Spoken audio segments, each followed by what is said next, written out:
आपको पता है 2 मिनट की मैगी के साथ क्या हुआ था 2015 में?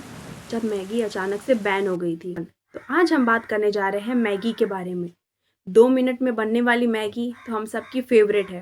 कुछ खाना बनाने का मन ना करे फिर भी हम मैगी बना लेते हैं कि बहुत जल्दी बन जाती है। कुछ नहीं करना है, बस मैगी बना लो।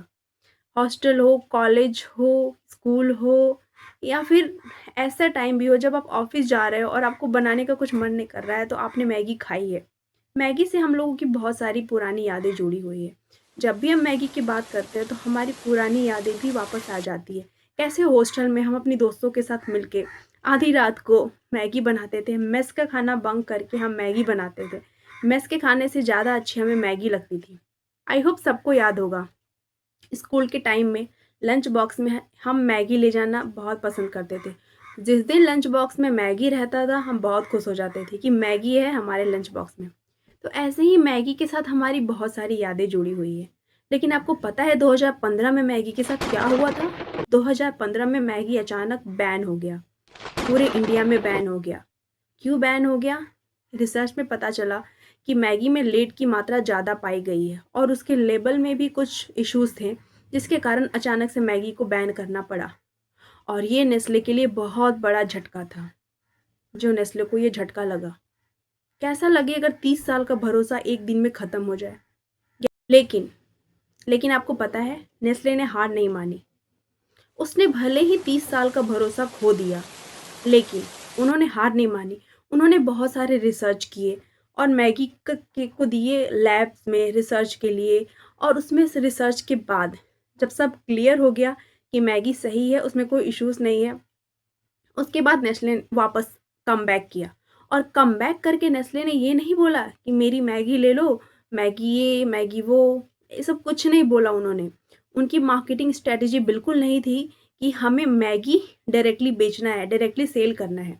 उन्होंने मैगी को हमारी पुरानी यादों से कनेक्ट करना शुरू कर दिया। उन्होंने एडवर्टीजमेंट रखे और उन्होंने ये दिखाया कि कैसे हॉस्टल के टाइम में हम मैगी खाते थे, कैसे दोस्तों के साथ हम मेस का खाना छोड़ के मैगी खाते थे, कैसे हम उन दिनों जब कुछ बनाने का मन नहीं होता था हम मैगी खाते थे।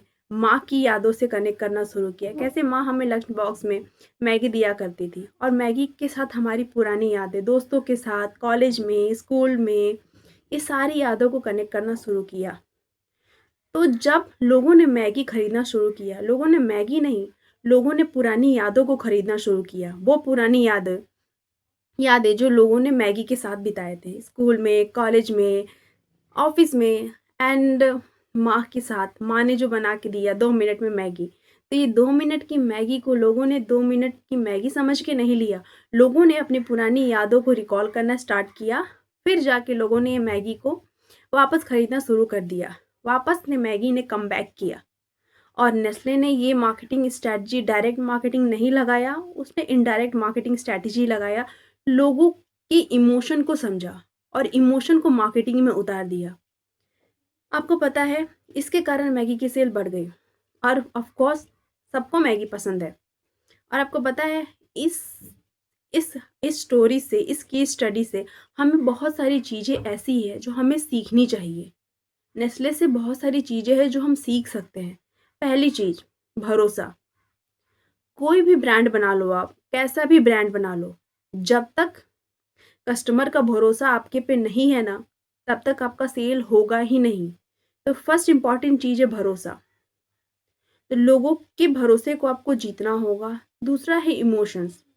लोगों के इमोशन से आपका प्रोडक्ट कनेक्ट होना चाहिए, जैसे मैगी ने किया। माँ के हाथ का प्यार, दोस्तों के साथ बिताए हुए वक्त। तो इमोशंस इमोशंस भी बहुत ही इंपॉर्टेंट होते हैं किसी भी प्रोडक्ट में। भरोसा इमोशन अगर हम अटैच कर देना तो बहुत ही तगड़ी वाली मार्केटिंग स्ट्रेटजी बन जाती है। तो हमें ये 2 चीज़ें ज़रूर सीखनी चाहिए नेस्ले से। और थर्ड ये भी है कि हमें डट के रहना चाहिए। अगर हमारी लाइफ में कुछ भी ऐसा नेगेटिव आता है या फिर ऐसा, हर किसी के लाइफ में ऐसा ब्लैक डे भी आ सकता है उनके प्रोडक्ट में। अगर उनके प्रोडक्ट की सेल 0 हो जाए या फिर कुछ शट डाउन हो जाए, फिर हमें ऐसा नहीं है कि हमें हार मान लेनी है। जैसे मैगी ने अपना कमबैक किया, उसने हार नहीं मानी। उसने डायरेक्ट मार्केटिंग स्ट्रैटेजी नहीं लगा के इनडायरेक्ट मार्केटिंग स्ट्रैटेजी लगाई। वैसे ही हमको इनडायरेक्ट मार्केटिंग स्ट्रैटेजी लगाना चाहिए अपने ब्रांड के लिए।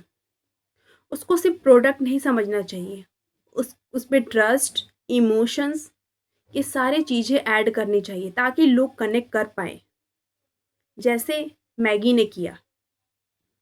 So thank you for watching my videos. अगर आप चाहते हैं कि मैं और भी केस स्टडीज़ लेके आऊँ बहुत ही अच्छी-अच्छी, और भी बहुत सारे प्रोडक्ट्स हैं जिनके लिए मैं आपके लिए केस स्टडीज़ ला सकती हूँ, तो कमेंट में ज़रूर करें।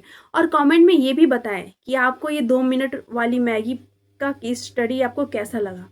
आपका क्या फीडबैक है ये 2 मिनट वाली मैगी पे? और क्या आपने भी कभी अपने कॉलेज में, हॉस्टल में, स्कूल में 2 मिनट वाली मैगी खाई है? अगर खाई है तो कमेंट में ज़रूर एक्सप्लेन करें। Thank you for watching my video. Marketing with संस्कृति पे बने रहे, और भी बहुत सारी वीडियोज़ और भी बहुत सारी केस स्टडीज़ मैं आपके लिए लाते रहूँगी। Thank you everyone.